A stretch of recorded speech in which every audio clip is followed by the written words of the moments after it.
Il y a un échec militaire. On voit bien, ça fait plus de 7 mois que l'armée israélienne patrouille dans tous les sens la bande de Gaza avec des destructions incroyables. Aujourd'hui, quel est le résultat? On voit bien qu'ils quittent le nord du territoire pour aller dans le sud. Les milices du Hamas repoussent dans le nord, ils retournent dans le nord. Les populations sont brinque-ballées d'un côté et de l'autre. Dominique de Villepin recadre Jean-Jacques Bourdin sur le plateau de Sud Radio. Pour la première fois depuis l'invasion israélienne à Gaza, une personnalité politique majeure française évoque la défaite de l'armée d'occupation israélienne face aux soldats du Hamas.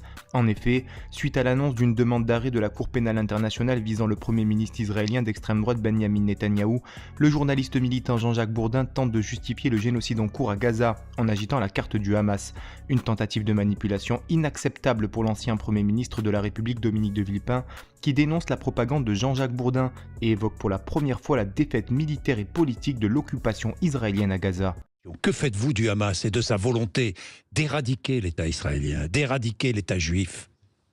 Que faites-vous du Hamas? On peut se fixer comme objectif de réduire le plus possible la hiérarchie du Hamas, les responsables du Hamas, mais éradiquer le Hamas, c'est un objectif qui ne peut être qu'extraordinairement lointain et certainement pas uniquement un objectif militaire.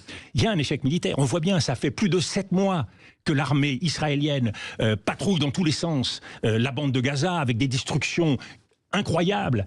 Aujourd'hui, quel est le résultat? On voit bien qu'ils quittent le nord du territoire pour aller dans le sud.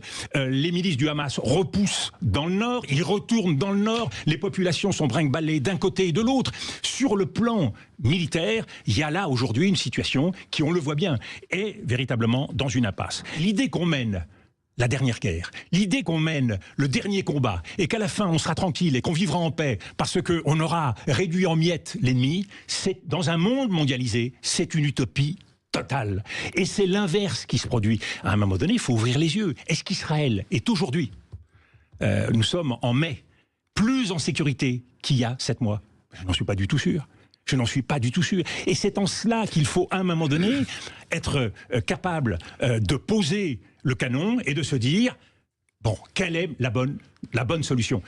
On ne voit pas comment le processus peut aujourd'hui se débloquer. C'est une guerre sans fin qui est engagée. C'est une guerre sans perspective. Et donc c'est le désespoir qui, à un moment donné, va conduire cette guerre à s'élargir, à devenir régionale. C'est peut-être ce que souhaite Benjamin Netanyahou, parce qu'il connaît la menace qui pèse du côté du Liban, il connaît la menace des milices irakiennes et syriennes, il connaît la menace du côté des Houthis et surtout de l'Iran. Donc est-ce que l'arrière-pensée, c'est d'élargir le conflit? Et puis enfin, il y a un échec diplomatique.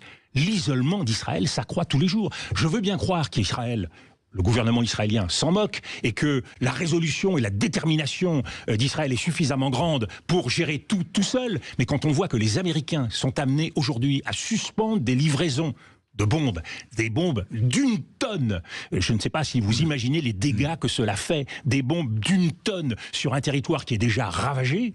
Eh bien, on voit bien qu'on est au bout de quelque chose et qu'il est urgent de transformer ces violences, de transformer la guerre en un processus politique. C'est ce que doit faire tout responsable. C'est-à-dire qu'il faut comprendre que le principal verrou aujourd'hui, c'est l'entêtement de Benjamin Netanyahou. C'est le gouvernement israélien qui aujourd'hui ne veut pas avancer.